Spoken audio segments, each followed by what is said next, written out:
thing looks like it's moving around it, doesn't it? I see two of them moving to the west, slowly. Oh, whoa, whoa, whoa, whoa, what's going on up there?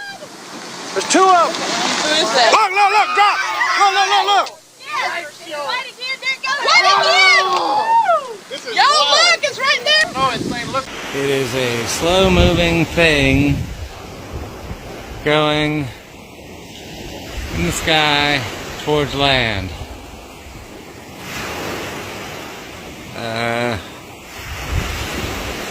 I don't know what to say. It's going to go past the moon soon.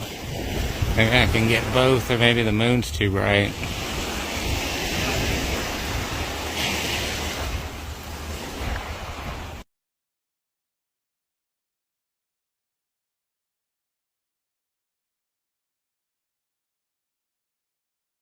Kind of. One couple had 22 encounters, including 18 separate photographic sessions in a 5.5-month period. Any independent witnesses, highly credible, also reported seeing the same objects that were photographed. Lately, Gulf Breeze has become a... The atmosphere in Gulf Breeze started to reach fever pitch, with people desperate to see their own UFO. Residents started to congregate on the beaches at night and became known as the Sky Watchers. Oh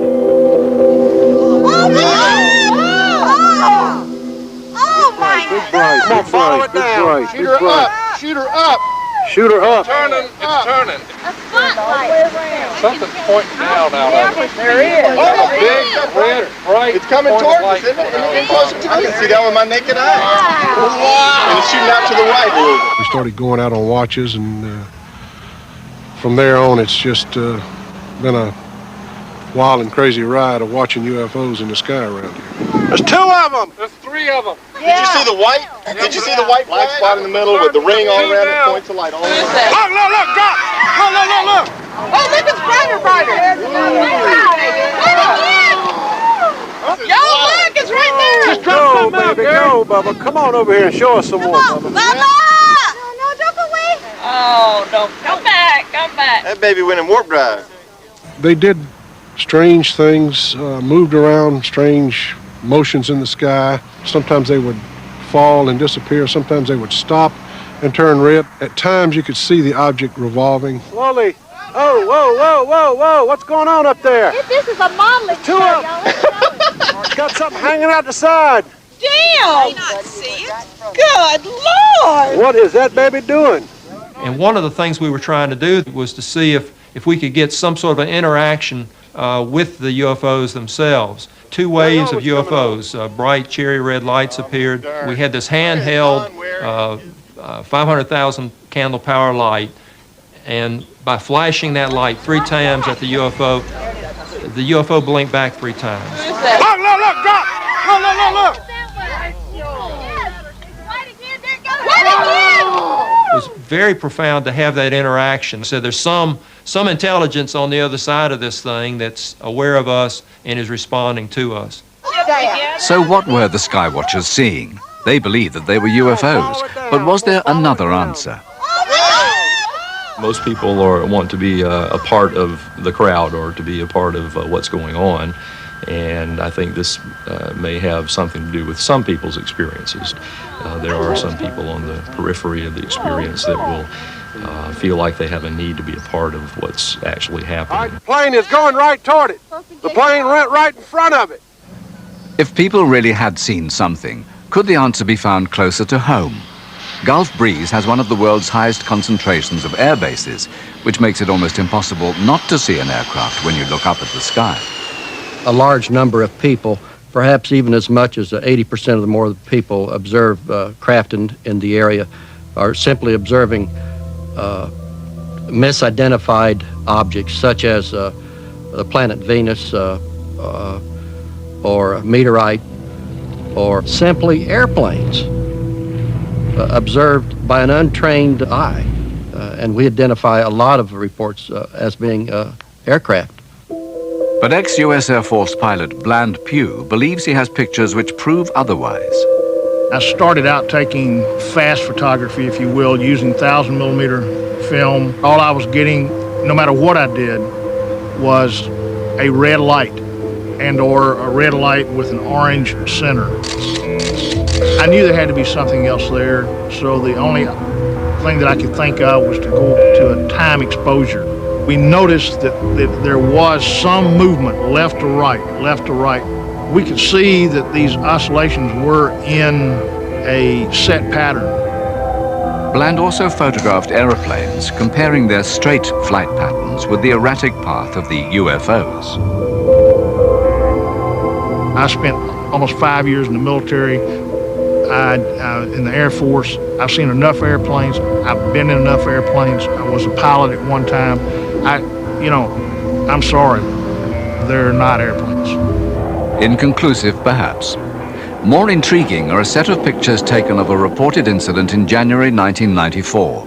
3 F-15 Eagle fighters were claimed to have approached an unidentified craft hovering over Santa Rosa Sound, Gulf Breeze. There are 3 jets, 2 high and 1 low, coming in towards this object.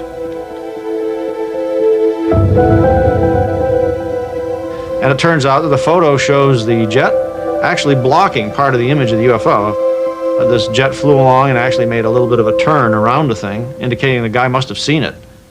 If the picture isn't faked, could there be a more down-to-earth explanation for the object in the sky?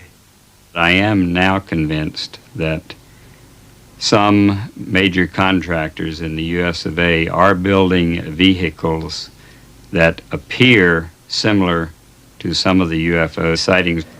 Who's to say that it's not military? However, Gulf Breeze has a population of 30,000 people. I don't think that the military is going to use a populated area of this size to experiment. I just don't believe that. The military remain tight-lipped on the affair. Their only comment is that all investigations into UFOs ceased in 1969. Their silence has been fuel for the conspiracy theorists. Top of their list was an incident involving 6 soldiers from the 701st Army Intelligence Unit based in Augsburg, West Germany. Their job had been to decipher highly sensitive and top-secret radio and satellite transmissions. A group of people who turned out to be military intelligence people who had just plain left their observation post in Germany and come to the United States. They were missing in action for 5 days. The government didn't know where they were. No one knew why, on July the 9th, 1990, the unit deserted, or where they'd gone, until one of them turned up in Gulf Breeze and was arrested by Patrol Officer Donald Stevens. 904-41402, private first class Hochstadt, sir. We talked to this guy, interviewed him, and he just kept telling us, you just don't know what you got. And finally, he gave in and told us that him and 5 other deserters from the Army had stolen some computer chips and some high classified documents involved in UFOs, documents that the government had, and these guys were going to just blow this whole thing open. The rest of the deserters were rounded up at a nearby house. The question on everyone's lips was, what did they know? The NIA was involved, Naval Intelligence, CIA was involved, the FBI was involved, the Army Intelligence, and we had, I bet you, at least 10 to 15 different federal agencies in our police department interviewing these people at St. An anonymous letter was sent to the Army and the media demanding the release of the soldiers. If not, documents linking the government with UFOs would be released. 4 days later, the soldiers were freed and given an honorable discharge. That was kind of strange. I was in the military, and you do something like desertion, you would usually get a dishonorable discharge, and it was just hard to believe these guys got a honorable discharge after what they had done. Conspiracy theories, thousands of sightings. Were they just a product of the imaginations of people brought up on Star Trek and E.T.? There has been the suggestion that many of the sightings are a result of people sort of, I wouldn't say mass hysteria, but the excitement of seeing things in the sky.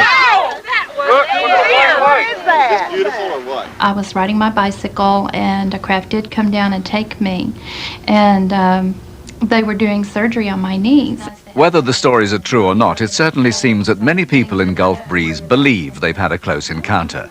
This has led to the foundation of a most unlikely support group. I know that I fought them. I mean, I can remember fighting them, you know, because I remember kicking one and I remember punching another one. So I know I fought them. I started this support group about 3 years ago for people who felt that they had been abducted by aliens and taken aboard a craft and had medical procedures performed on them, then brought back. What I was standing at my kitchen window, and one of the little fellows was outside the window, you know, eye high, even though he was really a short fellow. Somehow he was eye to eye with me, and I'm pounding on the blinds and just screaming at him, "Go away, you can't come in." And all his reaction was, you know, just kind of thinking to me was, well, gee, I thought we had some kind of a relationship. He was surprised that he thought I would ask them in. People can come together and talk with each other about their experiences. So many times if they talk to other people about it, people tell them that they're crazy. Maybe we're not all dealing with the same ETs, you know, maybe they're different. This helps them to talk with each other without fear of ridicule. The little short black ones took us to the ship, and one of the beings came and put their hand on my forehead, and the pain just totally went away. It was like a feeling of euphoria. It was the most wonderful feeling. The support group shows just how far UFO mania has snowballed in Gulf Breeze. But there's an even more startling barometer of the locals' belief that there is something out there. They're joining 5,000 people across America who have taken out insurance against alien abduction. If you find that difficult to believe, take a look at this. It's a policy form issued by the American UFO Abduction Insurance Company of Altamonte Springs, Florida. Motto, beam me up, I'm covered. For $20, your relatives have the comfort of knowing that they will get $10 million if you're carried off. And the only proof required is the signature of the abducting alien. Good night.